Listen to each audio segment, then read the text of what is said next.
ஓம் கணேசாய நமக. பணிவளர்ந்த வணக்கத்துடன் உங்கள் யோகா விஜய். 2025 ஜூலை மாத பலன்கள். சிம்ம ராசியில் பிறந்தவங்களுக்கு என்னென்ன பலன்களை எல்லாம் கொடுக்க போகிறாரு அப்படிங்கிறத பற்றி சுருக்கமாக பார்க்கலாம். அதைவிட ரொம்ப முக்கியமான சமாச்சாரம் என்னன்னு சொன்னால், சனியும் செவ்வாயும் எதிரெதிர் வீடுகளில் இருக்கின்ற காரணத்தினாலேயும், இந்த ராகு கேதுக்கள் அவங்க ஏற்கனவே கூடத்தான் இருக்கிறாங்க. சனி ராகு சேர்க்கை, செவ்வாய் கேது சேர்க்கை, இந்த மாதிரியான அமைப்புகளில் எதிர் அணியில் இருந்து கொண்டு இருக்கின்ற காரணத்தினால இது உலகத்துக்கே அந்த செயல் நல்லது அல்ல. இந்த மாதிரி செவ்வாயும் சனியும் எதிரெதிர் அணியில் இருந்து பார்ப்பதும், அவர்களோடு ஒருத்தரோடு ராகுவும் ஒருத்தரோடு கேதுவும் இருந்து பார்ப்பது இயற்கைக்கு மாறுதலான சில சம்பவங்கள்லாம் நடக்கக்கூடிய வாய்ப்புகள் உண்டு. இது பொது விஷயம். அதே போல் ஏற்கனவே போட்டிருக்கிறேன். இதுக்கு முன்னால் சிம்ம செவ்வாய் பேச்சு அப்படிங்கிறத போட்டு, அதுக்கு அடுத்தபடியாக சனி ராகு செவ்வாய் கேது பேச்சியை பற்றி நான் போட்டிருக்கிறேன். இது உலகளாவிய சமாச்சாரத்தில் இது நல்ல செயல் அல்ல. உலக நாடுகளுக்கிடையே பல சிரமங்களை எல்லாம் உண்டு பண்ணக்கூடிய ஒரு வாய்ப்பு. அப்படி இருக்கும் பொழுது நாம் இப்போ தனி மனித கணக்கில் பார்க்கும் பொழுது, அதாவது தனிப்பட்ட விஷயமாக சிம்ம ராசியில் பிறந்த உங்களுக்கு இந்த மாதிரி சனி ராகு செவ்வாய் கேது இதனுடைய எதிரெதிர் பார்வைகள் எப்படி இருக்கும் அப்படிங்கிறதா ரொம்ப ரொம்ப முக்கியமான சமாச்சாரம்.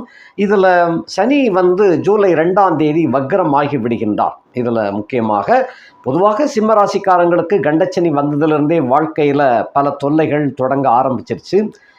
தொல்லைகள் தொடங்க ஆரம்பித்த போதிலும் கூட சில குறுக்கு வழிகளை கையாண்டு கொண்டிருக்கக்கூடியவர்களுக்கு நல்ல பலன்கள் கொடுத்த போதிலும் கூட அவங்களுக்கு கொஞ்சம் திக்குன்னு தான் இருந்துக்கிட்டு இருக்கும். அந்த மாதிரியான சூழல் வாய்ப்புகள். அது போக சிம்மத்தில் பிறந்தாலே கொஞ்சம் சீரிய குணம் இருக்கும். சீரிய குணமும் இருக்கும், சீரும் குணமும் இருக்கும். சீரிய என்பது வேற, சீரும் என்பது வேற. எதையும் ஏன் எதற்கு எப்படி என்று ஆராய்ந்து பார்க்கக்கூடிய தன்மை உடையவர்கள். அதே போல் சோம்பேறித்தனம் உடையவர்கள், பசி பொறுக்காதவர்கள். ஒரு வேலையை சொன்னால் ஒரு வேலையை சொல்லும் போதே இன்னொரு வேலையை சேர்த்து சொல்லிட்டா ஒன்றும் இல்லை. ஒரு வேலையை செஞ்சு முடிச்சுட்டு வந்ததுக்கப்புறம் இன்னொரு வேலையை சொன்னால் மாட்டேன்ருவாங்க. அப்படிப்பட்ட ராசிக்காரங்க தான் சிம்ம ராசிக்காரங்க.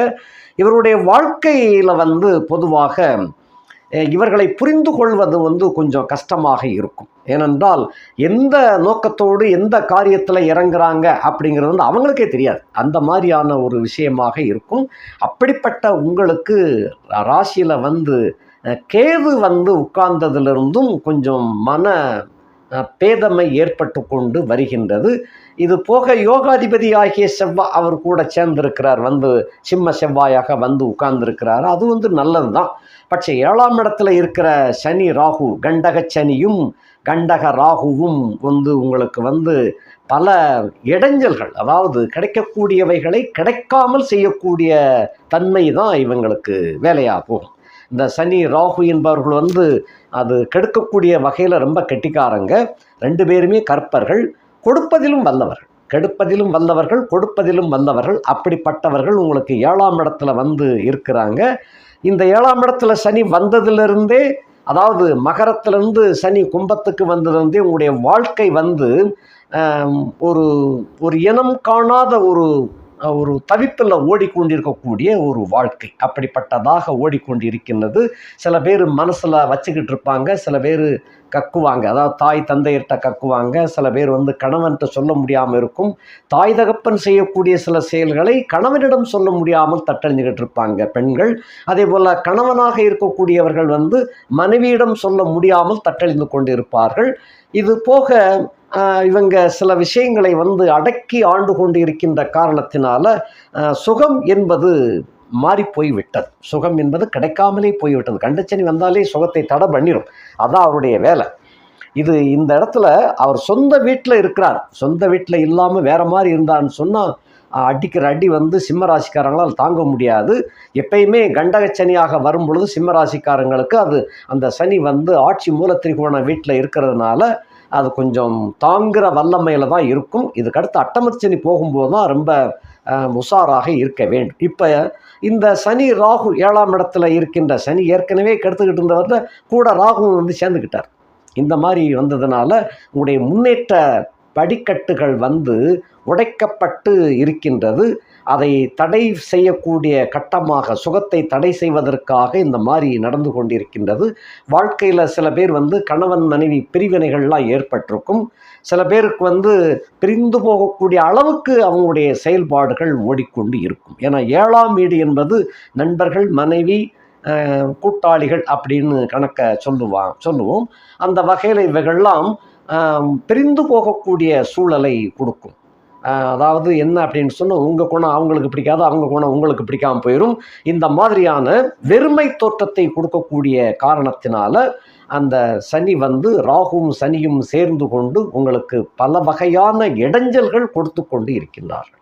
வாழ்க்கை பயணத்தில் பல ஸ்பீட் பிரேக்கர்கள் நிறையா இருக்குது. அதுவும் கொஞ்சம் உயரமான ஸ்பீட் பிரேக்காக இருக்குது. அந்த மாதிரி இருக்கிறதுனால தடுமாறியே செல்லக்கூடிய ஒரு வாய்ப்பாக இருக்கின்றது. இந்த கட்டத்தில் செவ்வாயோடு கேது சேர்ந்திருக்கின்ற இந்த நிலை உங்கள் 7ஆம் இடத்துல அப்படின்னு சொன்னால், லக்னத்தில் ராசியில் செவ்வாயும் கேதுவும் சேர்ந்து இருக்கிறாங்க. ஜூலை 1ஆம் தேதி சந்திரனும் அங்கே தான் இருக்கிறார். உங்கள் ராசியில் தான் அந்த ஜூலை 1ஆம் தேதியை பிறக்கின்றது. குறிப்பாக பூரம் நட்சத்திரத்தன்று ஜூலை 1 பிறக்கின்றது.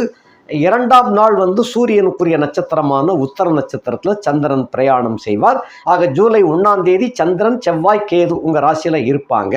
இந்த நிலைமை என்ன செய்யும் அப்படின்னா, இதில் சந்திரனை விட்டுருவோம். செவ்வாயும் கேதுவும் இணைந்து இருக்கின்ற காரணத்தினால, பொதுவாக செவ்வாயும் கேதுவும் இணைந்தால் சில சமயங்களில் ஆர்ப்பாட்டம் செய்கின்ற வழி, அதாவது கோபதாபங்கள் எகிரும், அந்த மாதிரியாக இருக்கும். தீயோட தீ சேர்ந்துச்சுன்னா கூட முடித்தா கொழுந்து விட்டு எரியும், அந்த மாதிரி எரியும். அதாவது எரியிற தீயில எண்ணெயை விட்டது போல் அப்படிம்பாங்க இல்லையா. எரிஞ்சுக்கிட்டு இருக்கிறதுல கூட கொஞ்சம் எண்ணெயை விட்டோம்னா கூட கொஞ்சம் சேர்ந்து எரியும். அதுபோல் செவ்வாயும் கேதுவும் சேர்ந்து இருக்கின்றார்கள்.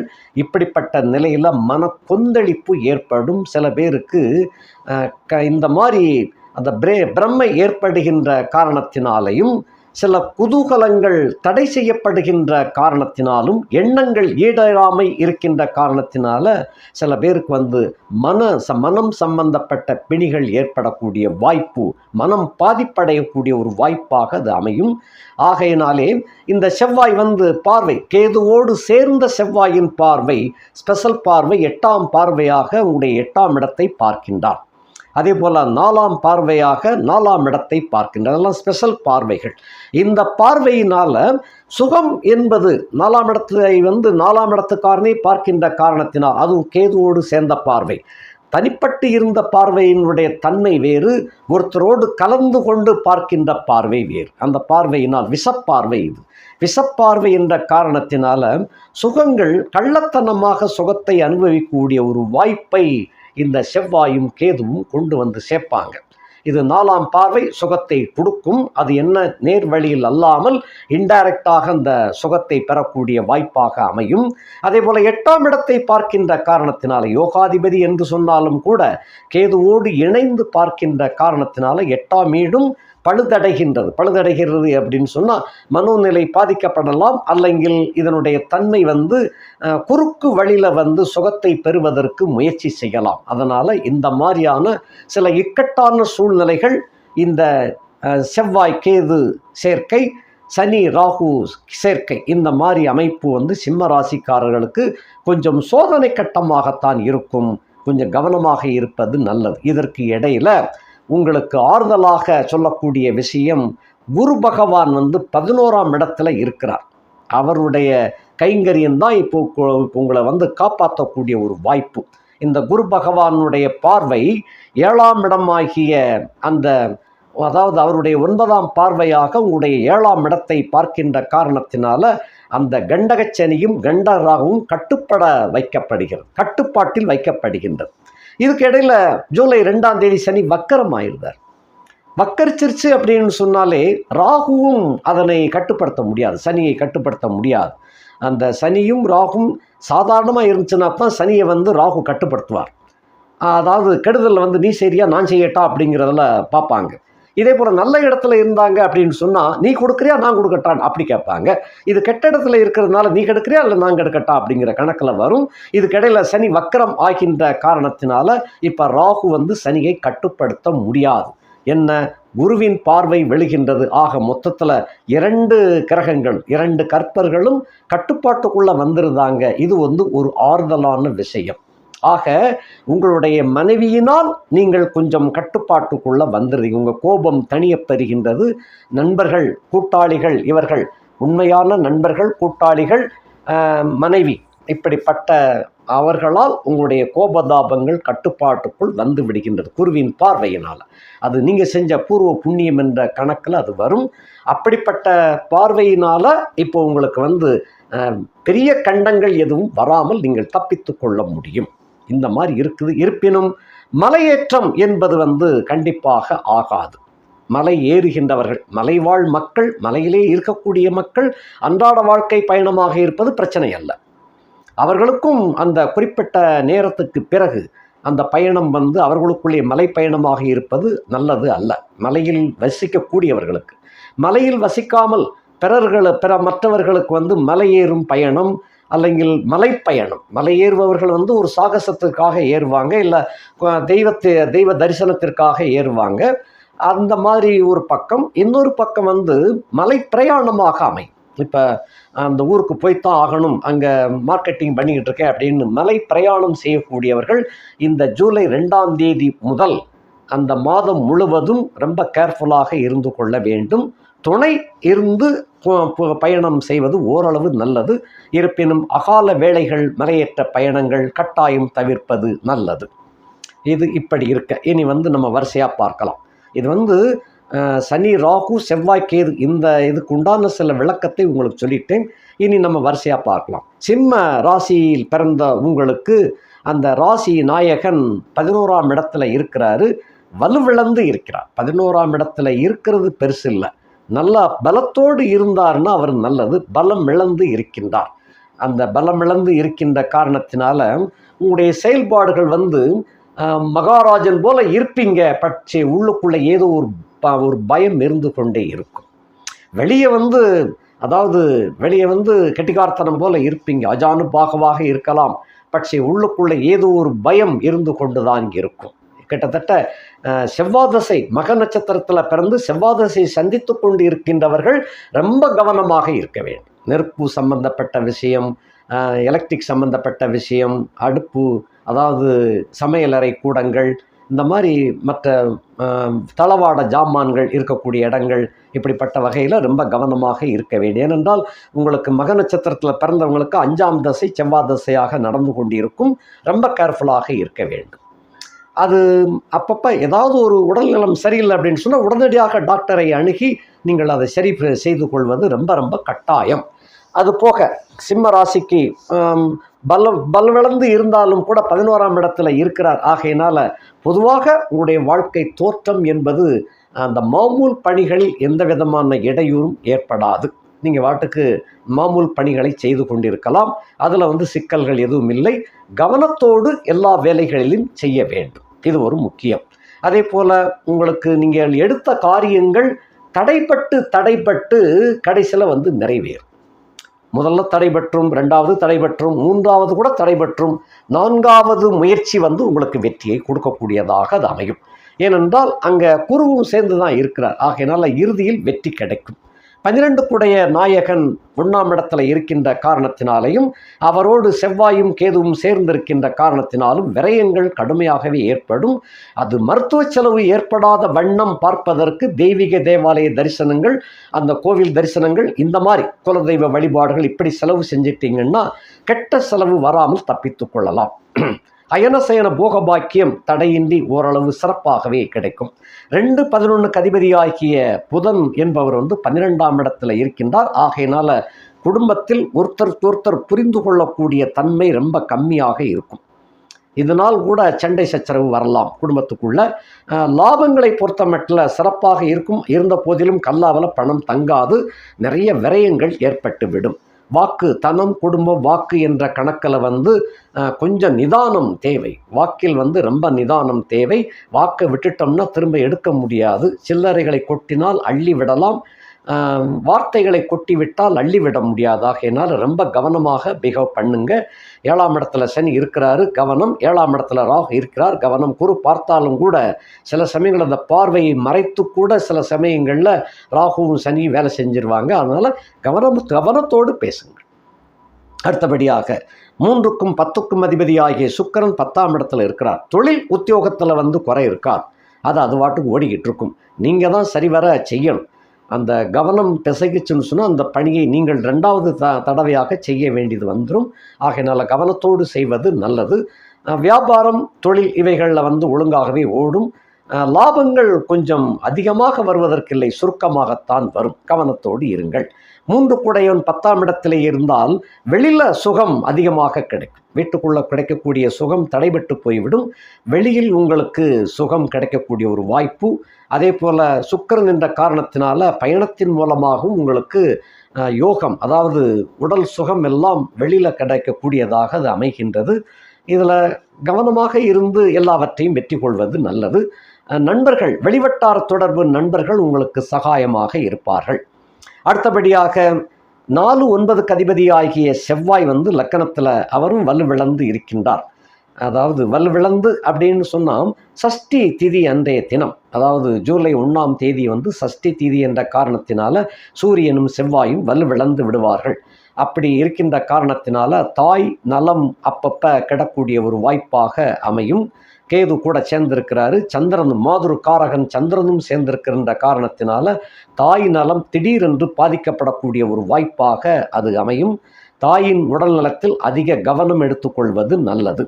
அதே போல் சுகம், உங்களை இப்போ பொறுத்தமட்டில் சுகம் என்பது வெளிவட்டாரத்தில் கிடைக்கும், உள்ளுக்குள்ளே கிடைக்காது. அப்படித்தான் இருக்குது. கவனமாக இருக்க வேண்டும். வீடு சம்பந்தப்பட்ட வகையில், வாகனம் சம்பந்தப்பட்ட வகையில் பழுதுகள் அப்பப்போ ஏற்படும். ரொம்ப நிதானம் தேவை. வாகனம் ஓட்டும்போது வண்டியை விரட்டாமல் பார்த்து கொள்ளுங்கள். இடைவெளியில் நின்று விடக்கூடிய ஒரு வாய்ப்பெல்லாம் உண்டு. கவனமாக இருப்பது நல்லது. 9 கூடையவன் 1ஆம் இடத்துல இருந்து கேதுவோடு சம்பந்தப்பட்டிருக்கின்ற காரணத்தினால தோப்பனாருக்கும் உடல்நல கோளாறுகள் கடுமையாகவே ஏற்படும். தாய் அல்லங்கில் தந்தை இருவரில் யாருக்கேனும் ஒருத்தருக்கு மிகவும் கடுமையாக ஏற்படக்கூடிய ஒரு வாய்ப்பு. ரொம்ப கவனமாக அவர்களை பார்த்து கொள்வது நல்லது. அந்த பாக்கியம் நஷ்டமாக இருக்கின்ற காரணத்தினாலே தோப்புனார் வழி உறவினர்கள் சில சமயங்கள் திடீரென்று சண்டை சச்சரவுக்கு வரலாம். பொறுமையை கையாள்வது நல்லது. பொறுமையை இழக்காமல் பொறுமையுடன் இருந்தீர்களேயானால் உங்களுக்கு வெற்றி கிடைக்கும். 5, 8க்கு அதிபதி ஆகிய குரு பகவான் 11ஆம் இடத்துல இருக்கின்ற காரணத்தினால பூர்வ புண்ணியம் சிறப்பாகவே இருந்த போதிலும் கூட பிள்ளைகளால் உங்களுக்கு சிரமங்கள் ஏற்படக்கூடிய கட்டமாகத்தான் இருக்கும். பிள்ளைகள் உங்களுக்கு ஆறுதலாக இருப்பாங்க, அதே சமயத்தில் செலவுகளை அதிகமாக கொடுப்பார்கள். ஏனென்றால் 5 குடையவன் தான் 8க்கும் உடையவன். அந்த பூர்வ புண்ணிய வகையில் உள்ள சில சிக்கல்கள்லாம் கடுமையாகவே இருக்கும். ஆகையினாலே உறவினர்கள் வகையில் ரொம்ப கவனமாக பேசுவது நல்லது. அடுத்தபடியாக 6க்கும் 7க்கும் அதிபதியாகிய சனி 7ஆம் இடத்துல உட்கார்ந்துருக்கிறாரு. ஆகையினால கணவன் மனைவி பிரச்சனைகள் வராமல் பார்த்து கொள்வது நல்லது. வந்தபின் சமாதானப்படுத்துவதை விட வராமல் பார்த்து கொள்வது தான் நல்லது. ஏற்கனவே அரசல் புரசலாக பல சிரமங்களுக்கு இடையே தான் ஓடிக்கிட்டு இருக்கிறீங்க. நிறைய பேர்களுக்கு டைவர்ஸுங்கிற கணக்கில் போய்கிட்டு இருக்குது. நிறையா என்னுடைய கவனத்துக்கு வந்துக்கிட்டு இருக்கு. ஆகையினால பொறுமையை கையாண்டால் எதிலுமே வெற்றி கிடைக்கும். இருந்து பேசி தீர்த்து கொள்வது நல்லது. இதை விட்டுட்டு எடுத்த உடனே டைவர்ஸ் அப்ளை பண்ணுறதெல்லாம் தவறான செயல்கள். ஆக பொறுமையை நிதானத்தோடு கடைப்பிடிப்பது நல்லது. இப்போ குரு உங்களுக்கு சப்போர்ட்டாக இருக்கிறதுனால எதையும் சிந்தித்து செயல்படுவது உங்களுக்கு நல்ல வெற்றியை கொடுக்கும். அனைத்துக்கும் ஈசன் துணை இருப்பார். அவரை நம்பினால் உங்களுக்கு எல்லா வேதனைகளும் விலகி நல்ல யோகங்கள் கிடைக்கும். குலதெய்வ வழிபாடு கட்டாயம் தேவை. குலதெய்வ வழிபாட்டை செவ்வாய்க்கிழமை, ஞாயிற்றுக்கிழமை, வியாழக்கிழமை இந்த 3 கிழமைகளில் ஒரு கிழமை போயிட்டு வாங்க. திருநள்ளாறு பரிகாரம் என்பது உங்களுக்கு கட்டாயமாக தேவைப்படுகின்றது. இந்த மாதத்தில் நீங்கள் போயிட்டு வந்தீங்கன்னு சொன்னால் நிறைய சிக்கல்கள் விலகும், சங்கடங்கள் விலகும். அது முறையாக சென்று வர வேண்டும். திருநள்ளாருக்கு அது முறைப்படுத்தி சென்று வந்தீர்களேயானால் ரொம்ப நல்லது. இனி அடிப்படையில் அந்த பள்ளி குழந்தைகளுக்கு இந்த கல்வி முறையில் வந்து சில மாற்றங்கள் இருக்கின்ற காரணத்தினாலே கல்வி வந்து கொஞ்சம் தடுமாறும், பின்ன சரியாக போயிடும். கல்லூரியில் சேர்ந்து படிக்கின்ற மாணவ மாணவிகளுக்கு கொஞ்சம் புதிதாக இருக்கின்ற காரணத்தினால சில சமயங்கள் அங்கே கோவப்படுறதை விட்டு போட்டு வீட்டில் வந்து கோவப்பட்டுக்கிட்டு இருப்பீங்க. அது அந்த மாதிரி இல்லாமல் தாய் தந்தையரிடம் நல்லபடியாக பழகி சந்தேகங்களை கேட்டு தெரிந்து கொள்வது நல்லது. அடுத்து, அந்த திருமணம் ஆகாமல் இருக்கின்றவர்களுக்கு இந்த காலகட்டத்தில் திடீர் திருமணமாக நடக்கக்கூடிய வாய்ப்பு. உங்களை பொறுத்தமட்டில் வயதுக்கும் உங்களுடைய பெண் கிடைப்பதற்கும் சம்பந்தம் இருக்காது. பெண் வயதை விட அதிகமாகத்தான் உங்களுக்கு இருக்கும். அப்படி கணக்கு பார்க்கும்போது உங்களை விட வயது ரொம்ப குறைவான பெண்ணை திருமணம் செய்ய வேண்டிய நிர்பந்தம் உண்டாகலாம். உங்களுடைய தசா புத்தி இவைகளெல்லாம் சரிபார்த்து கொண்டு அதற்கு தகுந்தவாறு நடந்து கொள்வது நல்லது. திருமணம் ஆகியிருக்கின்றவர்கள் ஏற்கனவே சொல்லிக்கிட்டு வாரே, பொறுமையோடு இருப்பது நல்லது. கணவன் மனைவி இருவரும் பொறுமையாக போனீங்கன்னு சொன்னால் குடும்பம் உடையாமல் பார்த்து கொள்ளலாம். எதையும் பிரச்சனைகளை வந்து பேசி தீர்த்து கொள்வது நல்லது. அது 3ஆம் தரத்துக்கு போகாமல் பார்த்து கொள்ளுங்கள். அடுத்தபடியாக வயது வந்தவர்களுக்கு வந்து இந்த காலகட்டத்தில் சிம்ம ராசிக்காரர்களுக்கு உடல்நலக்குறைவு எச்சரிக்கையாக இருக்க வேண்டும். சில பேர் கண்ணுக்கு கண்ணாடி அணிய வேண்டிய சூழ்நிலைகள் ஏற்படலாம். ஆகையினால் ரொம்ப கவனமாக இருந்து உடல்நலத்தை பேணுங்கள். குலதெய்வ வழிபாடும் திருநள்ளாறு சென்று வரக்கூடிய பரிகாரம் உங்களுக்கு மிகுந்த கை கொடுக்கும். நன்றி, வணக்கம்.